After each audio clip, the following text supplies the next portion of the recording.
A resonance method review of Last Tango in Paris. Premiere was on October 14, 1972, in New York City, by Vladislav Alexander Stefan.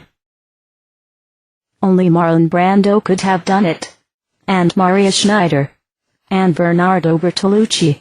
Sexuality and the Consciousness of Time. Jeanne, a young unrestrained Parisian, a Cupid arrow struck by Paul. Paul, an older American, manipulating and ferocious. Suddenly, the parrot caws. Jeanne pulls the trigger by instinct. Jeanne shoots Paul dead.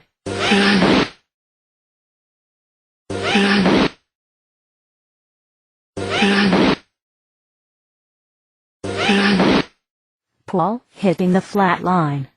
Flatline death to flatline to die. Paul, at the door of hell. Or paradise. Jeanne, unrestrained, yes, but not naive. I don't know his name, she says. That's true, Jeanne never learned his name. Paul never wanted to know her name, would never tell her his name, too. Jeanne will go on with her life, but with Paul deeply embedded in her heart. The living one can never win the dead one.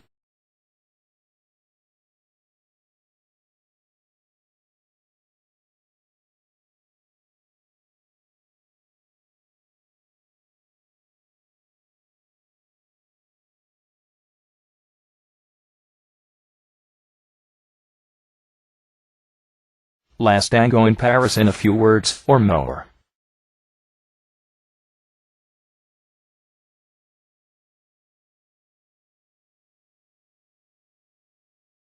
Marlon Brando asks, "Hey America, what do I mean to you?"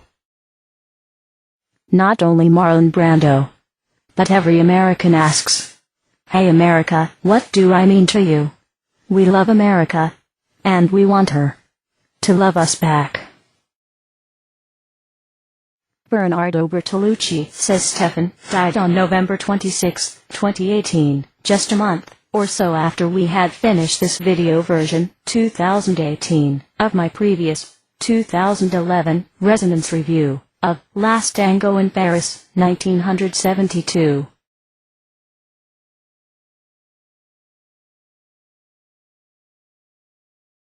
I present this work, 2018, as the celebration of the lives of the great artists. Marlon Brando, April 3, 1924, July 1, 2004, Maria Schneider, March 27, 1952, February 3, 2011, and Bernardo Bertolucci, March 16, 1941, November 26, 2018.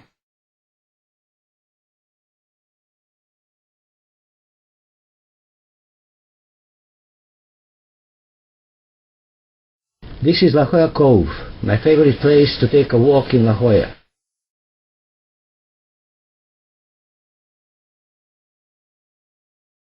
This is my runway, or a catwalk, or a ramp, so to speak. I'll be walking here and telling you the story about the Last Tango in Paris movie, as I see it, of course.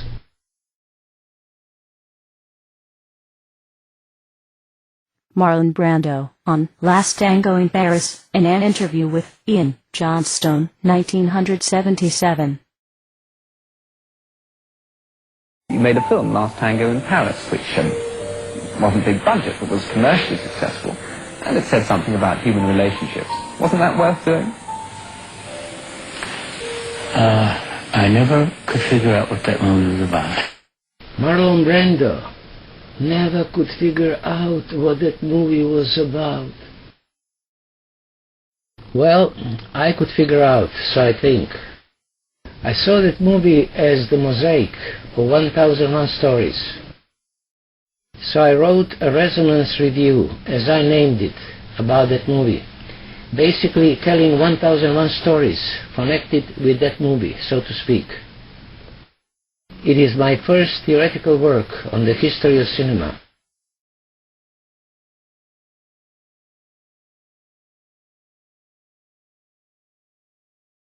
Last Tango in Paris, in a nutshell. Story in the nutshell. Paul, a middle-aged American adventurer, meets Jeanne, a 20-year-old Parisian woman, in the apartment for rent. A Big Bang type of an emotional sexual adventure ensues between the two. It ends up by Jeanne killing him, accidentally, in her mother's apartment.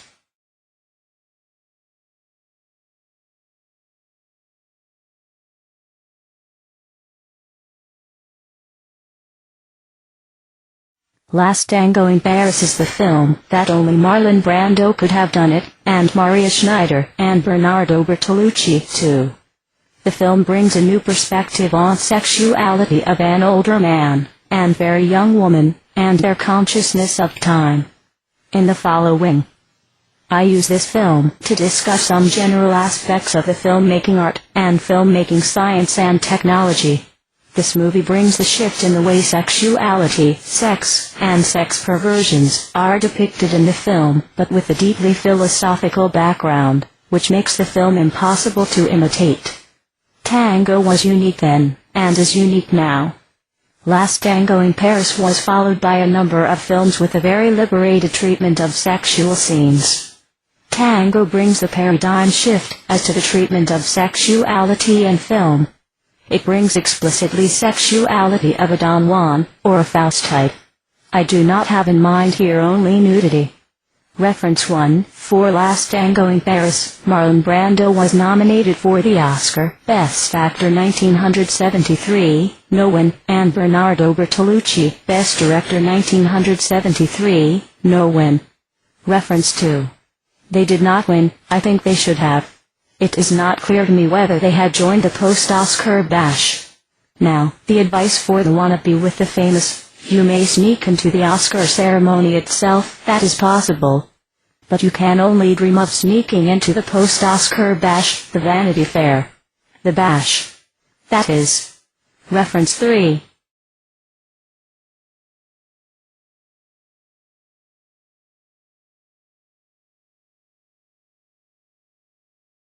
Reference 1. HIDEAWAY. In the Czechoslovakian proto-porn.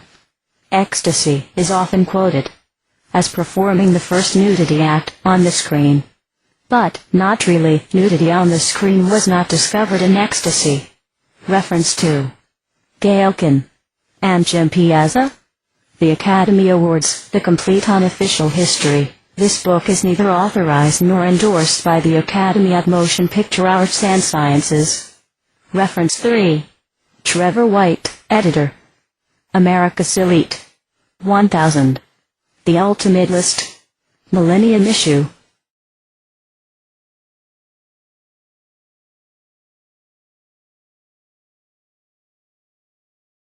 The very first time I saw the movie Last Tango in Paris was in 1973, in France. I was accompanied with a female friend. She would sing Mi Capri, beautifully. The movie was a strong emotional experience for me. I was young then, and the sexuality of a young woman and an older man was quite an interesting topic for me, and it still is. Second time, I saw the movie in the States in 2011. Reference 4. It was a strong intellectual experience this time around, connected with the topic of the consciousness of time. One of my favorite topics. The year 1973 and the year 2011 are two different times, two different rhythms of time, so to speak. The difference in my impressions of the movie is, naturally, due to the flow of time. The best editor and the best revealer of the layers of truth. Last Tango in Paris is the movie about a middle-aged American in Paris, by the name of Paul, Marlon Brando. Profession. The adventurer of his own kind. His baby lover is Jeanne, Maria Schneider, a Parisian, very young, very spontaneous, very sexy. Reference 5. The story is by Bernardo Bertolucci, the movie director. Reference 6. As I was watching the movie second time, in my imagination I was enveloping, so to speak, the story of Paul, with the story of Don Juan, and Faust. Or Faustef. I was resonating with Don Juan, and Faust. And Faustef. So to speak.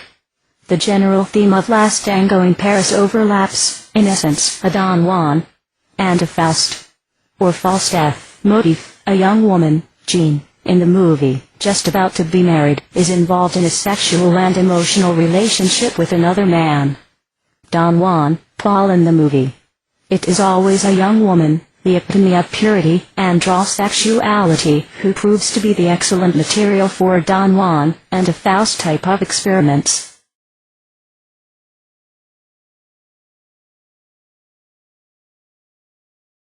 Reference 4. In early January 2011, I saw Last Tango in Paris on the International Movie Database website. It was free of charge. By instinct, I started to make a sketch for this essay. This time I saw much more in the Bernardo Bertolucci directing, and in the actings of Marlon Brando and young Maria Schneider. Maria Schneider died on February 3, 2011. Reference 5. This is not a stereotype movie review. I have my own intellect-emotion frame into which I am dragging the events of the movie. I name the method as the resonance method. Accordingly, this is a resonance method review of the movie, in plain English. A movie review and more.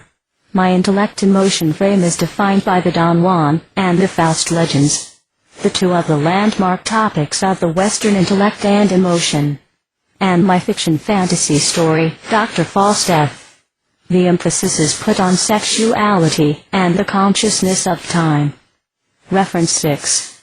The movie is produced by Alberto Grimaldi, based on the story by Bernardo Bertolucci, who is also a screenwriter, with Franco Arcali, and director.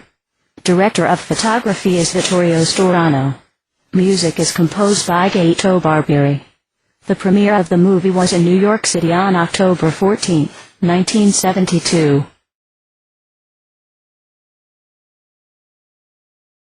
Last Tango in Paris appears to me as the story of the American Don Juan, Don Giovanni, in the 1970s. Reference 7. The film was the sign of the times, I would say. Enhanced sexuality leads to an enhanced consciousness of time, and vice versa. The scums from the dawn of the human race, Adam and Eve, had become aware that they would die in the flow of time. Sexuality had brought in the consciousness of time. With the consciousness of time, with the flow of time, came human creativity of all kinds, scientific and artistic, as the tool for the fighting against human mortality.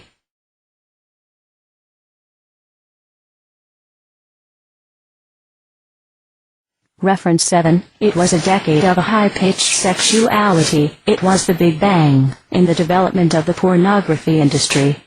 The 1960s were the years of the love, peace, flower sexuality. Idealistic and revolutionary. The 1970s were the years of different sexuality, of the Eve's crazy apple type. Sophisticated and infectious.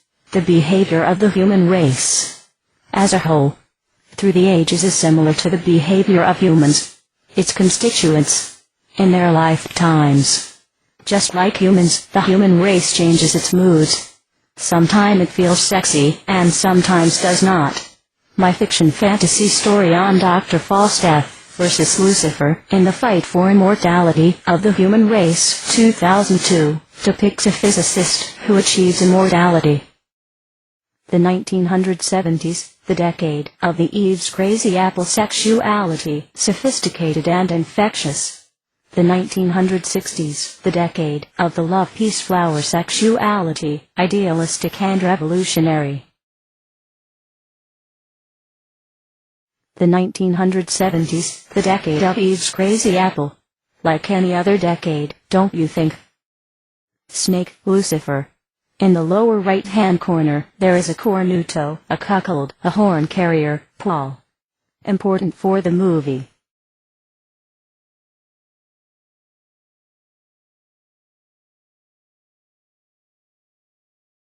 Jeanne is a 20 years old, passionate woman. She wants, naturally, to know everything about her lover. She wants to know his name and other things. Paul does not mind her telling him about herself, but names he does not want to hear, not even their names. That's tough on her. What do I'm doing in this apartment with you? Love? Well, let's say we're just taking a flying fuck at a rolling donut. So you think I'm a whore? I think you're a what? A what? A whore? A whore. You mean whore, right? Yes, a whore. Whore. No, you're just a dear old-fashioned girl. Trying to get along. I prefer to be a whore. Why were you going through my pockets? To find out who you are. To find out who you are. How old are you? I'm 93 this weekend. Oh, you don't look it. Oh, thank you. Have you been in college? You want to know why you don't want to know anything about me? Because you hate women. Oh, really? What they have ever done to you? Well, either they always pretend to know who I am, or they pretend that I don't know who they are, and that's very boring. I'm not afraid to say who I am. I'm 20 years old. No! Jesus Christ, what is your brain? Stop this, it's, Heilsnau Schweinehund. Shut up. I know it's tough, but you're gonna have to bear it. I think I'm happy with you. I think I am happy with you, says Paul. This is a heavy statement, says Stefan, by an aging adventurer playboy. Had Jeanne been more experienced with men, she would have understood the sincerity of Paul's statement, and their relationship would have gone toward a rose garden.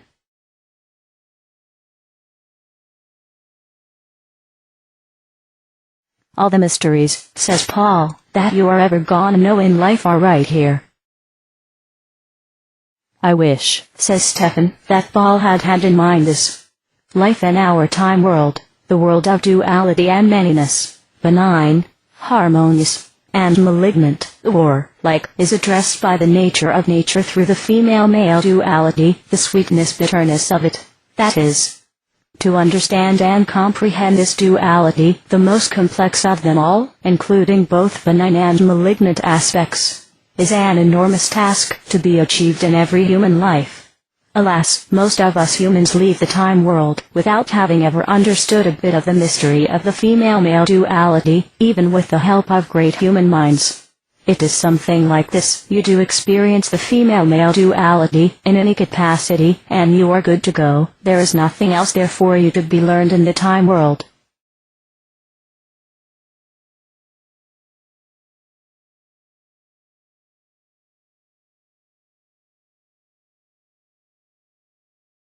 The stories on Faust and Don Juan, the landmarks of Western civilization. Faustus, Faustef, stories address this topic. Don Juan and Faust are among the landmark characters of the Western intellect and emotion.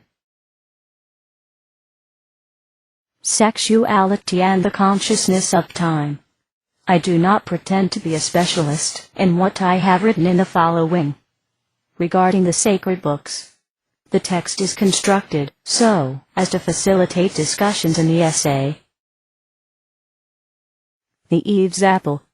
Many sacred books deal with the sexuality, consciousness of time topic, either explicitly or implicitly.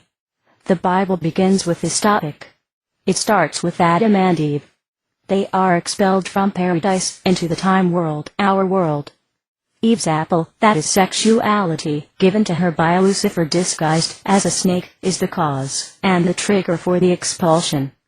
Paradise, the timeless world, is loss for them. Sexuality and the consciousness of time is, however, their gain. In terms of genomic physics, the Eve's apple could be interpreted as the genetic manipulation, the change of Adam's and Eve's genomic code, that brought them different sexuality from the one they had in paradise, and an enhanced consciousness of time. The Bible states that Adam and Eve were created some 6,000 years ago. It's possible that at that time the genomic manipulation was performed on existing humans, and the Adam and Eve race was created. This could be a prelude to a scientific explanation of the Bible. We know that Newton spent better part of his life in the effort to unravel the mystery of the Bible and Kabbalah mysticism. Adam and Eve have lost immortality granted to them by the Supreme Being. In the time world, our world, Adam and Eve swiftly realize that they are going to die, namely, that time is not on their side. By the grace of the Supreme Being, Adam and Eve swiftly realize that their sexuality can't help. They can't have children. Namely, they can't have the procreation immortality. Not everything is lost thanks to the grace of the Supreme Being, Adam and Eve swiftly realize. In my fiction fantasy novel Dr. Faustef vs. Lucifer, in the fight for immortality of the human race, 2002, Lucifer manages via Eve's apple to acquire mortal human race, our human race, hoping to use it in his war against the Supreme Being. That was not to be. Human race rebels against Lucifer, calling him the devil. Dr. Faustef fights Lucifer, too, achieves immortality, defeats Lucifer. While the giver, the Supreme Being, appoints Faustef the Master Guardian of the creation, Lucifer's former post. The Last Tango in Paris story, in a nutshell. Paul, a middle-aged American adventurer, meets Jeanne, a 20-year-old Parisian woman, in the apartment for rent. A Big Bang type of the emotional sexual adventure ensues between the two. It ends up by Jeanne killing him in her mother's apartment.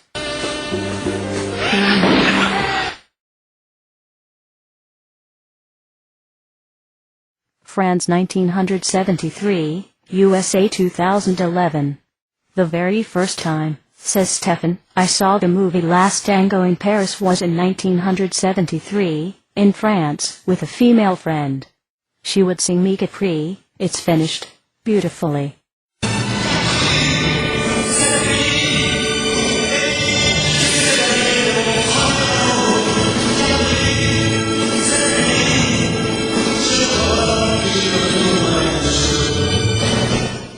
The movie was, says Stefan, a strong emotional experience for me. I was young then, and the sexuality of a young woman coupled to the sexuality of an older man was quite an interesting topic for me, and it still is.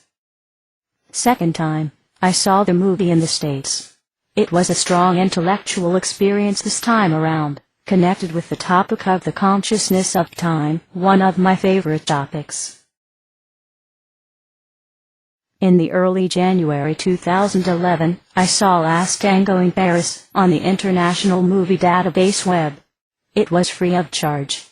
By instinct, I started to make a sketch for this essay. This time I saw much more in Bernardo Bertolucci's directing, and in the acting of Marlon Brando and young Maria Schneider.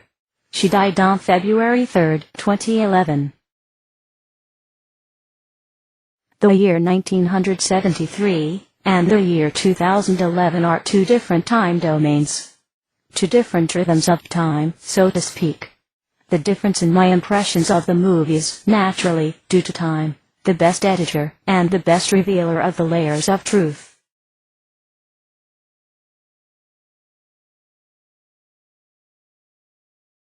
American Don Juan. Last Tango in Paris appears to me, says Stefan, as the story of the American Don Juan, Don Giovanni. In the 1970s Last Tango in Paris was the sign of the times, I would say. Wedding-day Adultery. Wedding-day Adultery is the Don Juan motif par excellence. Don Juan sexually seduces women on their wedding day, reflecting his disgust with the family as a social unit, and with society in general. Paul has the same sentiment toward family and society due to his miserable childhood experience. Jeanne runs away from the shooting session depicting her wedding day, a reality show directed by Tom, her fiancé, straight into Paul's arms. It is the 7th day since she met Paul. Yesterday she did not see him, because she had decided not to see him anymore. Her rhythm of time directs her real-life action. She, a runaway bride, stands outside the elevator, telling Paul, in the elevator, that she wanted to leave him, but it had not been easy. She asks him for forgiveness and she asks him whether he still wants her. He opens the door. The runaway bride enters the elevator. Intuitive encounter of Paul and Jeanne. The movie begins with Paul walking toward Jules Verne Street. He looks as if wandering around like a mad scientist whose lab has been just blown up. His wife Rosa committed suicide yesterday evening in their own hotel. Now he will never know her. His Don Juanian experiment with her has come to an end, a good reason for the depression. Jeanne walks hastily behind him, passes him by, but he has caught her eye. She turns back, looks at him for a moment, moves on. Her woman's sixth sense does not fail to recognize the danger, Paul's true nature, a Don Juan nature. Women have the subtle capability to evaluate character of a man, much better than a man would evaluate a man. Paul feels her, too. He has chosen his prey. This is a typical intuitive encounter. After this type of encounter, the two can go wherever they please, but the law of chance will bring them together in the future almost with the certainty of been done. In my first viewing in 1973, I had an impression that he had followed her. In the 1970s, if a young beautiful woman would pass by you, it would not be freaky, at least in Europe, to follow her for a while and then approach her politely with, "Excuse me, miss." I know that many hot relationships had started that way. In 2011, however, I did an analysis and found no support for my first impression. The frame-by-frame sequence shows the loss of continuity, the logic of sequences is blurred, the glitches in editing, or a test just art. As to the loss of logic in the movie, I wondered, as a child, by watching the Ford S westerns, why the Indians had not shot the horses to stop the stagecoach chase. Now I know, it is art. Paul is an American, 45 years old, almost the age of Marlon Brando, 48, in 1972, sophisticated and complex, handsome, brushed by the winds and rains of many a place worldwide. He was a boxer, an actor, a bongo player, a revolutionary in South America, a journalist in Japan, a socialite in Tahiti, where he learned French. After Tahiti he moved to Paris 5 years ago, and married Rosa, a woman with money. A hotel owner. Rosa is now dead, she committed suicide. Paul's father was alcoholic, a tough man, a bar fighter, a super masculine man. His mother was very poetic, and she was alcoholic, too. She taught him to love nature. He remembers his childhood days with sorrow. Of his childhood, he remembers but Dutchie, his big black dog, with joy. Jeanne is Parisian, 20 years old, exactly the age of Maria Schneider, in 1972, passionate and direct, voluptuous, and spontaneously sexy. She's young and fresh, she's like the beginning of time, he thinks. Us much older than her, can be her father. He is tired, Rosa is gone. He is like the ending of time, he feels. Through Jeanne he can be the conqueror of time. Sex with her is a good vehicle, only sex with her, no emotion, he intuitively conceives. Jeanne's father died in 1958, in Algeria, as a colonel in the French army. He had green eyes that she adored and shiny boots that she liked to touch, as a child. He was handsome in his uniform. She worshipped her father, she still does. Of her childhood, she has great memories. She lived, after her father passed away, in the suburb of Paris, in a family house, which is now taken care of by Olympia, her nanny, a compendium of domestic virtues, faithful, admiring, and racist. She remembers her dog Mustafa, her cousin Paul, and her first sexual experiences with joy.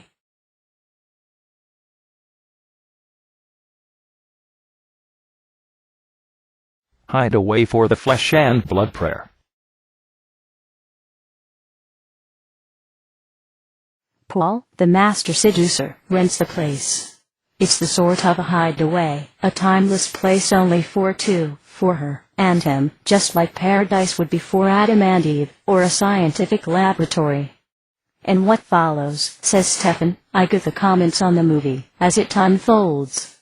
Should you say that sometimes I'm missing the point, I would reply with this, well, that Bernardo Bertolucci did it his way. He always does, good for him, and good for us too. The Big Bang of Sexual Lust. Short 10 to 15 minutes have elapsed, and these two complete strangers are in each other's arms. It's a passionate hug, a sexual act of a Big Bang intensity similar to the moment when our universe came into existence. He has initiated it with the power of the master seducer, on the level of Don Juan or Casanova. Yet, all has looked spontaneous. In the afternoon, after the Big Bang morning, Jeanne comes back to return the keys of the apartment. Paul has expected her returning, but not exactly for that reason. He knows that she wants to unveil the mystery of her unexplainable behavior with him. He knows that she feels liberated with him. Baudelaire's Flowers of Evil. A key is the symbol of freedom, openness. As she returns the key, she places her liberty into his hands. The hideaway for her is the room with an ever-open door, no need for a key. Yet, she feels a captive of that liberty with him, and intuitively she asks, shall I ever be free in a room with an open door? This is Baudelaire's motif in his Flowers of Evil. A contract with the devil. You and I are going to meet here, says Paul, without knowing anything that goes on outside. Are you scared? He asks. No, she replies, confidently. It looks as if she's just signed a contract with the devil, akin to the contract between Faustus and Lucifer. The master seducer. Why does she agree? It's a woman's heart, welcoming the mystery. It's a woman's curiosity, always eager to see what's inside the drawer. It is Jeanne's thirst for the knowledge of a man who plays with her heart, like a virtuoso violinist would play on his violin. She knows she has been seduced. On that she surrenders, but she must know the heart of the master seducer. Here are, says Stefan, Jeanne, and Paul, getting ready for the flesh and blood prayer. She is taking off her boots, he is opening his zipper. I do see here in some extent the touch of a comedy moment. This reminds me of the Zen Buddhist erotic novel in the 17th century China. I had read this book in Serbo-Croatian language in 1980. Liu, the Carnal Prayer Mat. I saw Paul, says Stefan, as the big-time loser, through the spirit of that book, which tells us this. If you dedicate your life to the sexual delights among the beautiful women, ultimately you will end up to be in the garden of dead roses. Your Playboy fame is but the poultry fame, in which the truth is lost, and in which you ultimately lose yourself.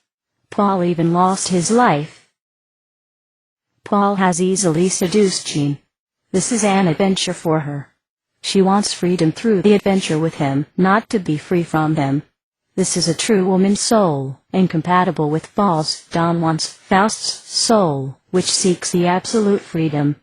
Paul stimulates in her, in a subtle way, the instinct for freedom, but through the adventure with him, meaning she's free, yet she is in bondage by him. The wisdom of marriage and love. Under the influence of Paul, Jeanne acquires the wisdom of marriage and love. When marriage does not work, then you have to fix it like you would fix a car. Love is when the two retire to a secret apartment, a hideaway, and become man and woman. That's exactly what she's doing with Paul. The triggering of woman's sexuality. The 3 steps of the master seducer. Paul is interested in Jeanne's first sexual experience, the triggering of her sexuality. She tells him about her first love, her cousin Paul, about first time she had an orgasm. This is what any master seducer would be interested in knowing. This is, as knowing her rhythm of time. The second step is to pull her into his rhythm of time. From that point on she feels free, yet she's his captive. He can abandon her any time he pleases. These are the 3 steps of the master seducer.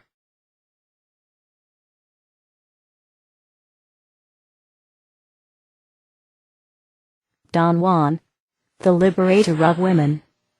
The liberation is a complex and a long-term process in woman's life. Naturally, it is a different process in different epochs. The woman liberation motif is dealt with in all walks of art. It seems that woman's true liberation can take place only with a man on her side, rather than on her own. That's what the Don Juan stories implicitly tell us. All his young lovers are in his arms solely of their own free will, and they enjoy it. The core of the Don Juan story is in the folk legend, reflecting the wisdom of the people. That's crucial. Jeanne tells Paul that he does not want to know anything about her, because he hates women. What have they ever done to you? She asks. Either they always pretend to know who I am, Paul answers, or they pretend I don't know who they are, and that's very boring. Scientific versus romantic relationship. Paul's attitude toward the nature of woman and relationship with them is scientific, cold, and dissecting, as opposed to a romantic one, warm and inclusive. He is a Don Juan, Faust, and women adore him for that. Most of them, that is. The process of acquiring knowledge involves a certain period of time. You must be in the rhythm of time, so to speak. If you lose the rhythm of time, the process is interrupted, and irreversibly corrupted. You must start all over again. In a purely romantic relationship, a warm and an inclusive, the process is perpetually up and down, but never stops.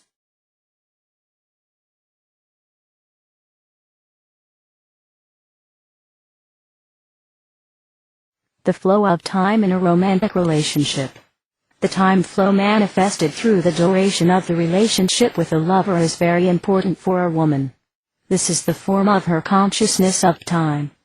In that first Big Bang sexual act with Paul, stimulated by him, actually, Jeanne's consciousness of time was enhanced. She continues to endure in the time flow of that very event. Paul knows that, and plays with it. He plays with her consciousness of time. Love. When a child loves you, then the love back is automatically expected by the child. It's so simple. If a man, emotionally unavailable, is next to a woman, then a woman, by the motherly instinct, gives the man even more love. Jeanne's reaction to an emotionally unavailable Paul is both of a child's and of a woman's type. With Paul she will never be alone, she thinks. The message of Christ. All you need to do to make a person love you is to love that person unconditionally. This is the deepest truth, the message of Christ. Unfortunately, humans do not operate on the deepest level in everyday life. Death. You won't be free, says Paul, of that feeling of being alone until you look death right in the face. This reflects Paul's high consciousness of time. It's the state of mind when you realize that your death is a friend, the most reliable of them all, the one who will never let you down, the one with whom you can never be alone. Death is that special man in a woman's life, and that special woman in a man's life. She, the death, never stands up to rendezvous with her lover. Paul actually tells her of the paradise lost, of the lost human immortality, the reason for Don Juan's wrath. To Cornutos. Cuckolds. Paul and Marcel in a philosophic discourse. In Italy, people often express their dissatisfaction with somebody's behavior, or otherwise, by referring to that person as a cornuto, a horns carrier, a he-cuckold, or a cornuta, a she-cuckold. In general, a he-cuckold is a male whose lover is sexually cheating on him. A she-cuckold is a female whose lover is sexually cheating on her. There is, in the lower right-hand corner, the horns carrier cornuto, cuckold. On this painting is the painter giving us the hint that with the Eve apple human sexuality comes naturally the cuckold cornuto effect. Here is the story about two cornutos, Paul and Marcel. Paul and Marcel are in Marcel's apartment, next to Paul's and Rosa's apartment.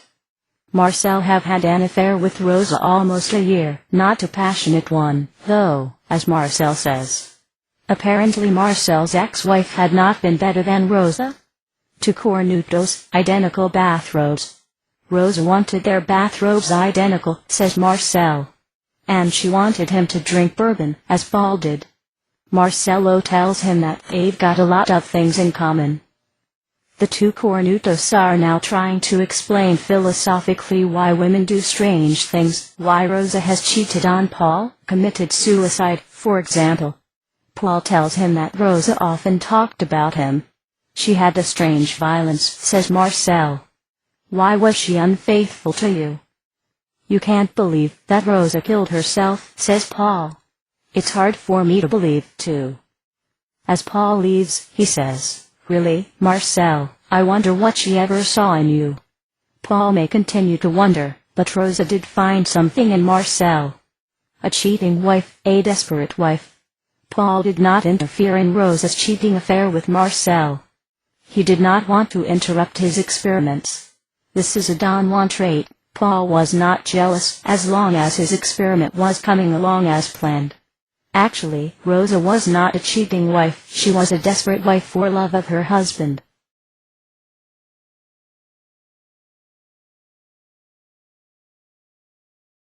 Tango. The Rhythm of Time. Jeanne is in the hideaway. Paul is nowhere to be found. He is gone for good. He has abandoned her. She is devastated. She feels so lonely, calls Tom, her boyfriend, filmmaker, to join her. She makes an immediate marriage plan with Tom, but her heart is the faraway heart focused on Paul. This is the morning on the 8th day, since she met Paul. Paul is outside the building. He saw Jeanne coming in, and he saw Tom coming in, and leaving. Now Paul is waiting for her to get out in the street. He will encounter her, restart his game. Once he had abandoned his young lovers, Don Juan would have returned to evaluate the level of the emotional damage, to do a forensic job, in essence. He had known how a young girl's broken heart could be unpredictable, and yet fixable. Unlike Don Juan, Paul has never returned. This is the first time that he actually does it. The rhythm of time in our world. All events in the time world, our world, follow the rhythm of time. Romantic relationships follow the rhythm of time, too. Romantic rhythm of time is a subtle rhythm, quite easy to lose. Both partners are in the hands of the rhythm of time, hence, that mystery of the romantic relationships. You mess around with the rhythm of time, you mess around with yourself, unless you are Don Juan. Is Paul really a Don Juan? Have Paul lost the rhythm of time? Jeanne has left the hideaway. She is now in the street, walking. Paul is walking behind her. This is the inverse scene of the movie's opening scene. He intersects her, suggests her to start all over again in a different way, more mundane way, the way she loves to hate. It's finished, she says. I am getting married. The Last Tango. They are in the tango hall now, a pitiful place, as she describes it. In accordance to the pitiful place, Paul behaves pitifully, too. He is not himself, not exactly a Don Juan, not Jeanne's liberator, not her emotional pillar. She feels empty somehow, but still trying to be vigorous. They drink. Tango rhythm appears to be a therapy for their emotional distress, each of them in their very own distress. Every kind of music has a therapeutic power for a particular kind of an emotional distress. The contestants are now dancing the last tango. You know, says Paul. Tango is a rite. You must watch the legs of the dancers. The tango of physics. Speaking of tango and of the legs of the dancers, here is the excerpt from Dr. Faustef vs. Lucifer, in the fight for immortality of the human race. Tango is simple but subtle, says Faustef, the same way physics is simple but subtle. By looking at the tango couples, you can learn how to dance with your problem in physics. The walking and crossing. The basic elements of tango you may use in walking and crossing your problem in physics. Walking and not stepping on the toes of your partner is easily accomplished if you look wide around. In physics, that means looking outside the box. In the crossing, you actually encompass your partner's body, In physics, that means looking at the problem from all sides. Consciousness of time. Time. What is time? Swiss manufactured, French hoarded, Italian squandered, Americans say it is money, Hindus say it does not exist. You know what I say? I say time is a crook. Time is a crook. Time is a crook. I wouldn't say, Stefan comments, that time is a crook. You must put a significant effort to be in harmony with the time flow. In other words, you can truly be a friend of time. It's true that you do not know what time flow brings, and what time flow takes away. Time flow brought to Paul and Jeanne a week, or so, of a passionate bumpy-road relationship, and took away Paul's life. What am I doing in this apartment with you? Jeanne's question, what am I doing in this apartment with you? Is the consequence of her enhanced consciousness of time, as she shares her life with Paul. Your what am I doing? Question is a consequence of your enhanced consciousness of time. You can use this question to instantaneously trigger the enhancement of your consciousness of time. Francis Bacon, the founder of the scientific method, had clearly seen the importance of the consciousness of time in the development of civilizations. In the Bible, it is said that there is a right time for everything. This is found in Ecclesiastes, probably authored by Solomon some 3,000 years ago. Apparently, Solomon the Wise had a subtle consciousness of time. Human sexuality. Death, human mortality, and human sexuality, Eve's apple, are described in the religions of Abraham, Judaism, Christianity, and Islam, through primal sin, the trigger, and the cause of the Adam-Eve expulsion from paradise into the time world, our world. In the time world, however, sex liberates from the fear of death, albeit only temporarily, giving you a short-term feeling of personal immortality. In the same measure, the restraint from sexuality, all sorts of celibacy, also liberate from the fear of death. Accordingly, through primal sin, humans gain consciousness of time and sexuality. Sexuality, in turn, enhances consciousness of time through the short-term feeling of immortality.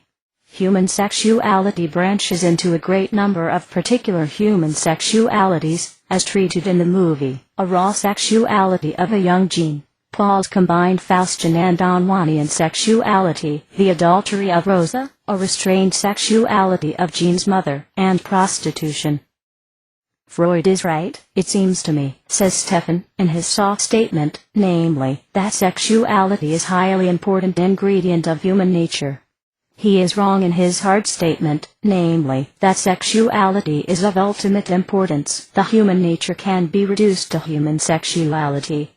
Following Freud's opinion, humans appear to be the captives of their sexuality.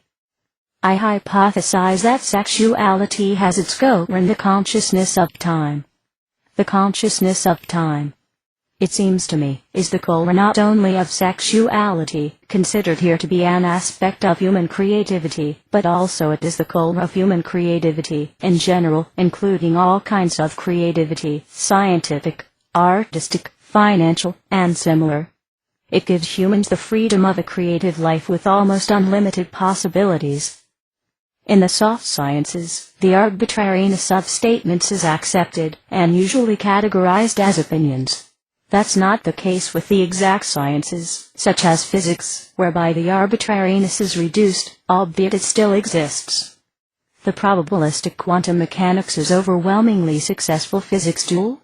Yet, Einstein, a vehement denouncer of the probabilistic method, says that the more quantum mechanics successful, the sillier it looks. The Don Juan Syndrome. In spite of the explicit sexual scenes and the rowdy nudity scenes, neither Paul's nor Jeanne's sexuality is revealed. True, sexuality is never revealed by nudity. Nudity is just that. Nudity. Marlon Brando and Bernardo Bertolucci know that. That's why the exaggeration of nudity in the scenes is taken easily. Sex itself in the Don Juan Syndrome is not the goal of the action. It is not the thirst for sex, but the underlying thirst for knowledge of a woman's heart through sex, that drives a man of a Don Juan type. Paul, Marlon Brando, is a magnificent American Don Juan. He laughs, he cries, he is experimenting with Jeanne, and with his maid, and was experimenting with his wife, and was experimenting with many more women worldwide. Opposite to the spirit of Don Juan, Paul eventually, and genuinely reveals his love to Jeanne, his prey. By doing that, Paul ceases to be Don Juan, and with that less interesting in the eyes of a young Jeanne. Don Juan, the researcher into woman's psyche. It's not correct to say that Paul wants to have sex with Jeanne without knowing her. Paul wants to know her through sex is a correct statement. In such an emotional setting, direct verbal information between the two is not needed. The information flows through different channels, the beauty of that sink, for example, or the electric shock-inducing gramophone, or that rat in the bed. Bernardo Bertolucci has a deep knowledge of Don Juan's complex psyche, and he makes use of it in his film. Paul's monologue.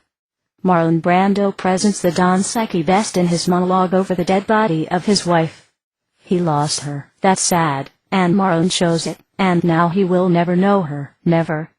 That's the worst, and Marlon rages. Not just that she killed herself, but she killed his experiment, too. That's Don Juan at his best. It is 4 o'clock in the morning on the 8th day since Paul met Jeanne. Paul is in the room where Rosa is laid out in a bed surrounded by beautiful flowers arranged by her mother. He is having a monologue over her dead body, being in an ambivalent state of his mind and heart. He is sorry for her death, yet he is angry with her, because he lost the experiment. The monologues of emotional ambivalence are by far most intense. Just remember Hamlet's to be, or not to be. The Jeanne's monologue, after killing Paul, is of the same type. A self-induced contraction of time. Rosa has committed suicide, left no note. Her death is a mystery for Paul. And she herself is now the mystery for him. He feels as if carried away in the river of time, his very own river of time. With Rosa's death his consciousness of time is invigorated. Paul experiences a spontaneous self-contraction of time. He never had children with Rosa, actually he cannot have children now, he feels sorry for that. The children would transcend the barriers of time, they would ease the barriers of life and death, and expand time itself. This could be an example of a self-induced contraction of time, seeing your life, as a whole, in the moment of hitting the flat line. It could be an equivalent to the word rosebud, which Cain uttered as he was dying. Rosa, Ophelia, Gretchen. Paul calls a dead Rosa fake Ophelia. Rosa is also Gretchen of Goethe's Faust.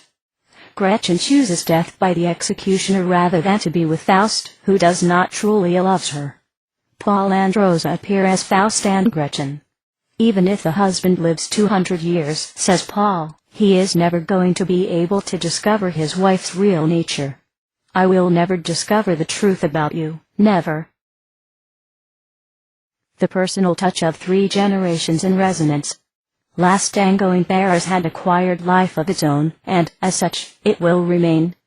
Here we have 3 passionate persons with the ages almost symmetrically distributed over a 30-year period, or so. Maria Schneider, 20, Bernardo Bertolucci, 32, Marlon Brando, 48.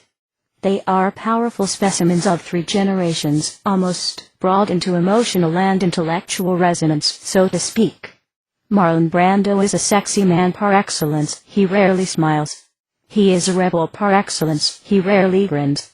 Maria Schneider is a sexy young woman par excellence, she uninhibitedly smiles. She is a woman rebel par excellence, she grins frequently. They have different life experiences, and emotional capacity, that is felt in the movie. The enacted part, the personal touch of the 3 artists of 3 generations is undoubtedly the watermark of the movie. They gave us one of the landmark movies of the 20th century.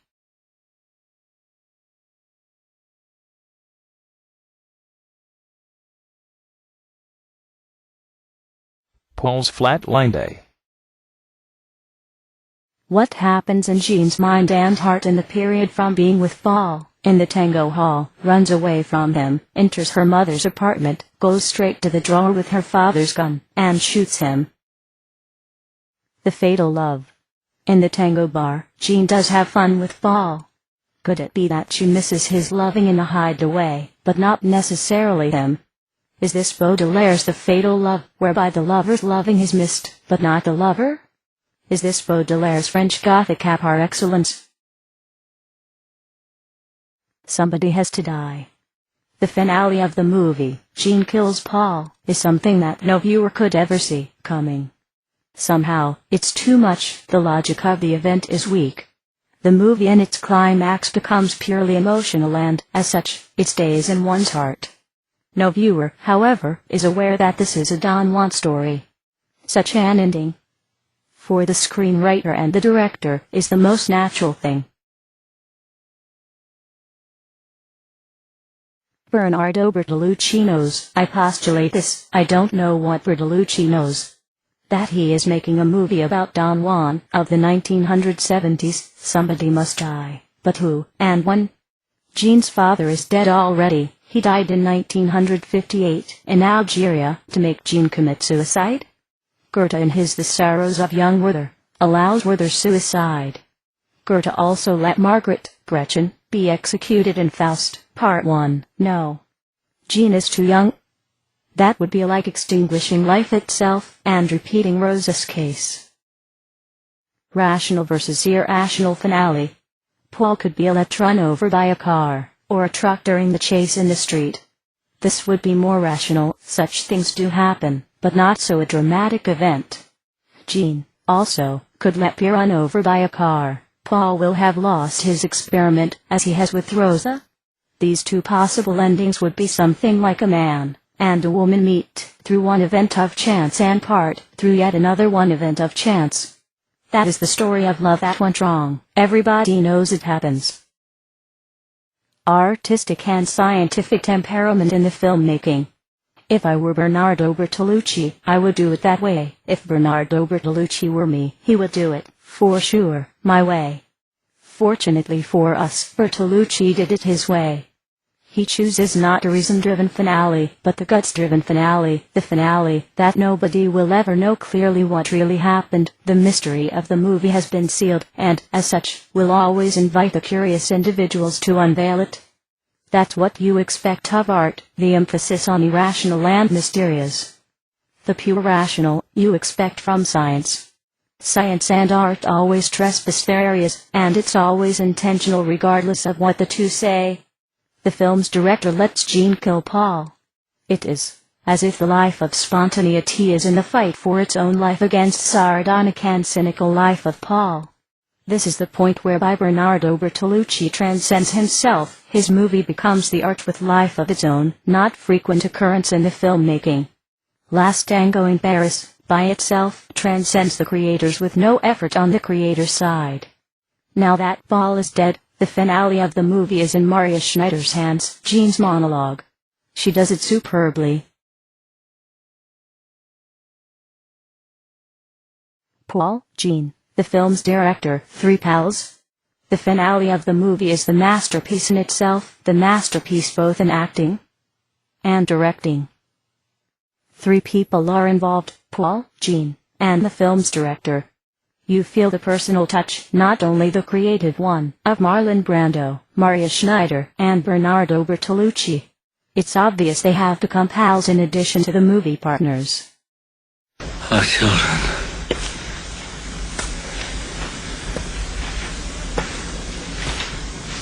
Will remember.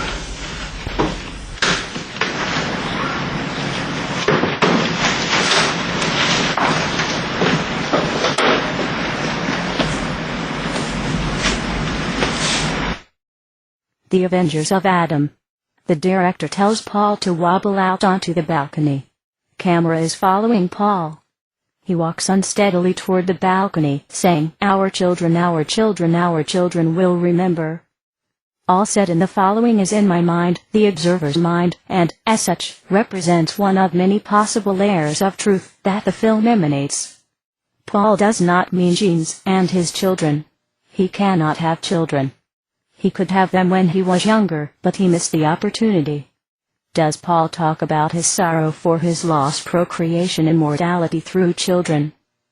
Is Paul telling us that man through sex can never reach the bottom of woman's soul? Does Paul talk on behalf of Adam's sorrow for his lost immortality, of paradise lost, all due to Eve's apple?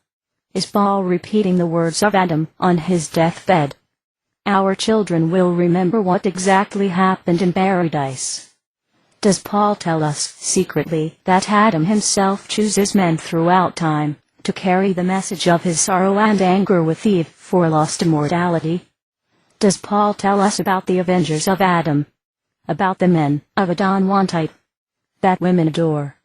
Women give them attention, love, gold, and diamonds, and receive from them exactly what they deserve, not exactly nothing.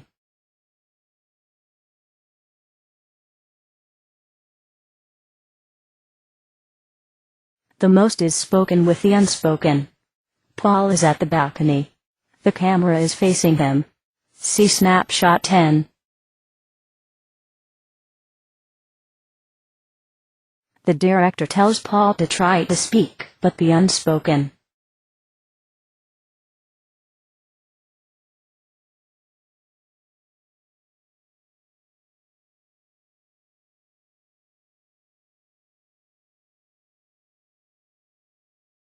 The director is looking at his face. Paul sticks his chewing gum under the railing.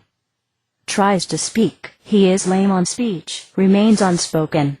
He hits the flat line, collapses. The director is pleased. He hits the flat line, he dies. The most is spoken with the unspoken, that's Faust, Goethe. It is true you cannot have a Don Juan without a Faust around, and vice versa. Jeanne's monologue. Jeanne is inside. The director wonders if Jeanne's monologue should resemble Paul's monologue. No.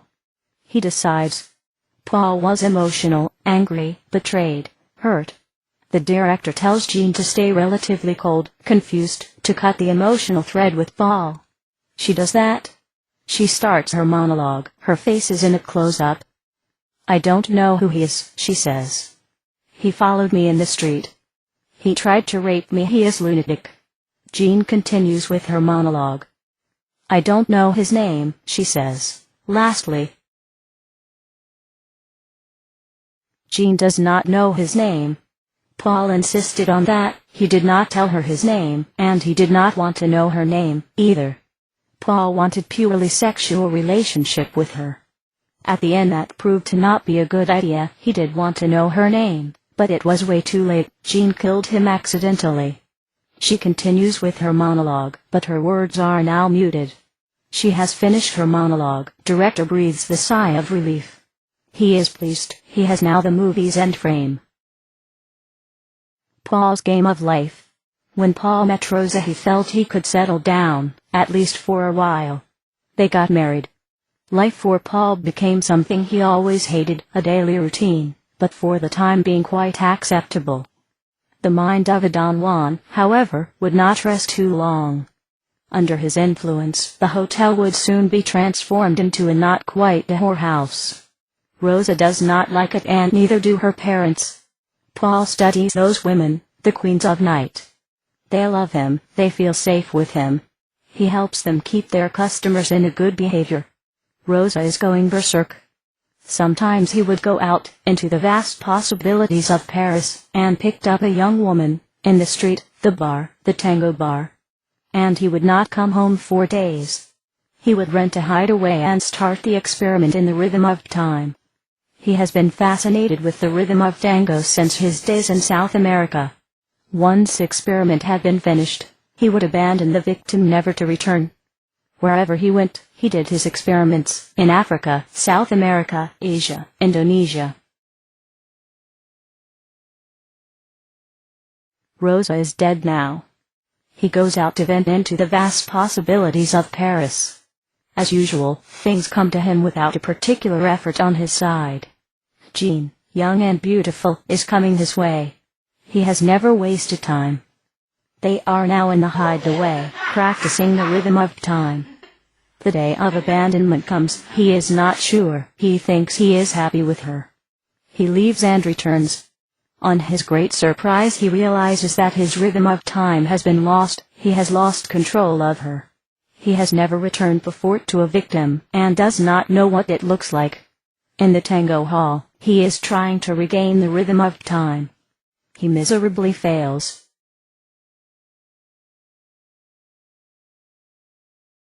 The message of Paul. Is Paul's method in acquiring knowledge about his women good? It seems that Paul never succeeds in unraveling the mystery of his women. He fails with Rosa, she kills herself. He fails with Jeanne, she kills him. For sure, there are many more cases not exactly like Rosa and Jeanne, as he was roaming around the world. Rosa remains mystery for Paul. Paul was mystery for her, too. She studied him. She forced Marcel to have the same bathrobe as Paul. She used her lover Marcelo as a tool to know Paul better. Rosa is not a promiscuous woman. She is a desperate woman for the love of Paul. She realized that she had failed and killed herself. Paul's maid also studies him. He is mystery for her. She is happy when the police tell her the secrets of Paul's life as he was roaming around the world. It seems wherever Paul goes, the mess is following him. His maid makes it sure that Paul knows what she knows about him. For Jeanne, Paul is the mystery. She wants to unravel it. She signs the contract, hoping that she will gain, eventually, as a trade-off, the knowledge about the mysterious man. This is a false motive. At one point she realizes that it is not to be. She resigns her studies and surrenders, saying that love is when the two retire to a hideaway and become man and woman. She follows the rhythm of time. Jeanne, a girl with a faraway heart. Paul makes a fatal error. He distorts the rhythm of time that he himself has dictated for both of them. He abandons the hideaway, leaving her empty-hearted. She wants the continuity of her experience with him. To that end she wishes to transform the hideaway, the place of chance with Paul, into the place of destiny with Paul. Now the inversion of sentiment in her heart has occurred. She is now a faraway heart girl to Paul. That's what Don Juan knows well, a sign that young woman's broken heart is starting afresh and that a subtle seduction technique has to be applied. Paul fails to do that. Maria Schneider plays wonderfully the role of a faraway heart girl. Paul, you ain't Don Juan no more. Paul is not dancing to his rhythm of time. He tells Jeanne that he owns not exactly a flophouse hotel. Then, he tells her about his wife's death. Dear Lord, Paul. Then, he tells her that he is a good stick man, like she doesn't know. Then, he tells he cannot have any children. Come on, Paul. Really? You have lost it, man. You ain't Don Juan no more. You deserve to be slain. Jeanne's emotional pillar, Paul himself, has crushed down before her very own eyes. Paul raises many questions. Is a scientific study of each other all that woman and man want from each other? I would say, absolutely not. Is the romantic relationship a better choice, whereby the two are satisfied with what they gain, or lose? Is unconditional love for a woman by a man preferable to a man's cold knowledge of her soul? Is it more important to know than to gracefully embrace the joys and sorrows, and the mystery of the woman-man relationship? Is Paul's method in acquiring knowledge about his women good? I would say no. The questions raised by Paul, however, sound as if he retorts, think about it. At the very end Paul does tell Jeanne that he loves her. Do you really, Paul? To get Paul's answer, you will have to go straight to the down below and ask him directly. Paul and Jeanne, forever. What Paul's experience with Jeanne will do for him when he has joined Don Juan and Faust in hell is difficult to say. But young Jeanne will certainly benefit in her life from encountering At the dawn of her adulthood, such a character as Paul, and from his sharing with her a week of his life, he will be, de facto, present in her life until her flatline day.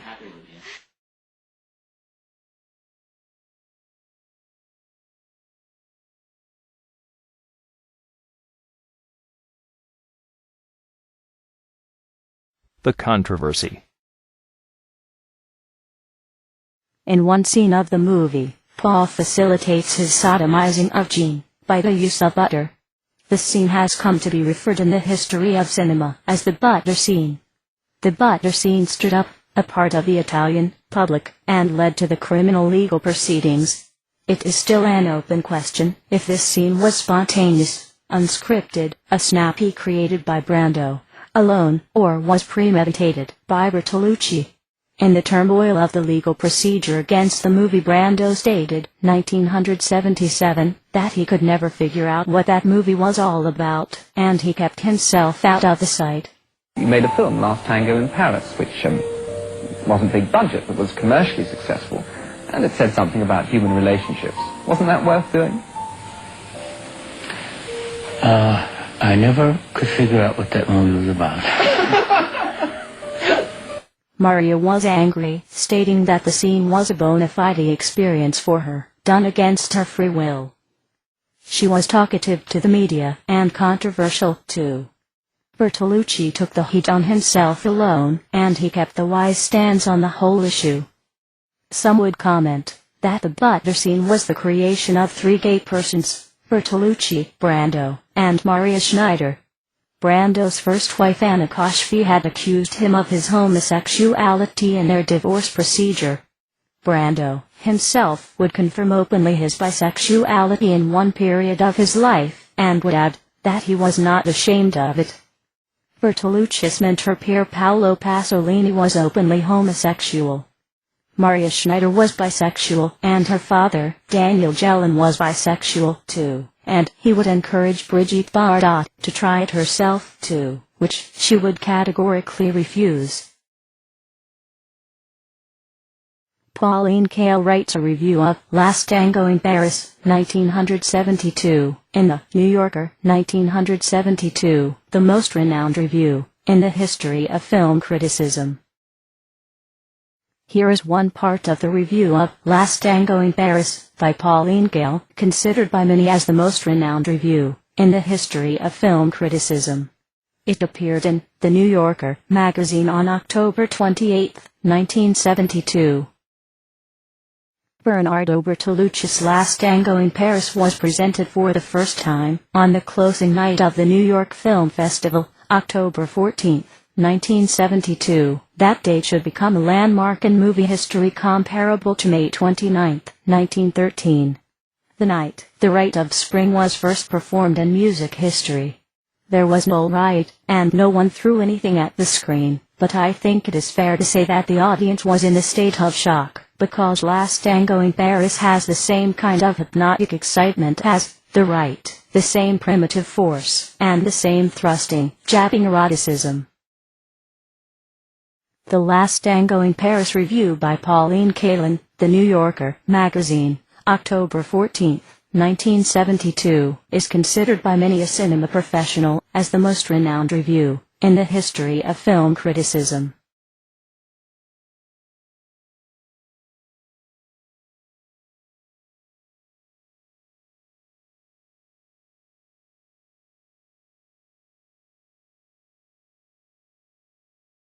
It's finished. Jeanne cries out loud to Paul as she is running away from him in the streets of Paris.